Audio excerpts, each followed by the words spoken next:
আজি মই বনাবলৈ লৈছোঁ এটা বস্তু দেখিছেনে, এইটো কচু ফুল আপোনালোকে খাইছেনে বাৰু? আৰু প্ৰথমতে এইখিনি গুচাই লৈছোঁ। আজি মাজতো যে এইটো নিদিব দেই, এইটো বহুত খজুৱাই। আৰু মই কি কোনডোখৰ দিছোঁ চাই থাকক। আৰু এই তলৰ যিডোখৰ ফুলৰ নিচিনা থাকে যে সেইডোখৰো নিদিব, তাত এই তলৰ এই কচু নিচিনাডোখৰ দি দিব পাৰে।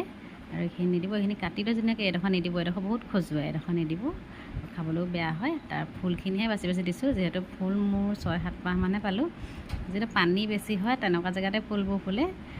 আৰু এইটো মই নগাঁৱত খাইছিলোঁ, খাই ইমানে ভাল পালোঁ। এতিয়া ফুল হ'লে মোৰ এইটো খাবলৈ মন যায়, মানে বোলো আজি বনাম, আপোনালোককো ৰেচিপিটো শ্বেয়াৰ কৰোঁ।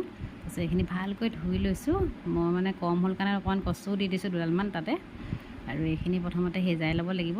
সিজি যোৱাৰ পিছত ইয়াতে কেৰাহীত তেল দি দিলোঁ। তেলতে পিঁয়াজ দিছোঁ আৰু নহৰু দিছোঁ আৰু বিলাহী জলকীয়া সৰহকৈ দিছোঁ, অকণমান খজুৱাব পাৰে, ইমান বেছি নখজুৱাই, একদম জাষ্ট অকণমান, কিন্তু জলকীয়া দিলে নখজুৱাই।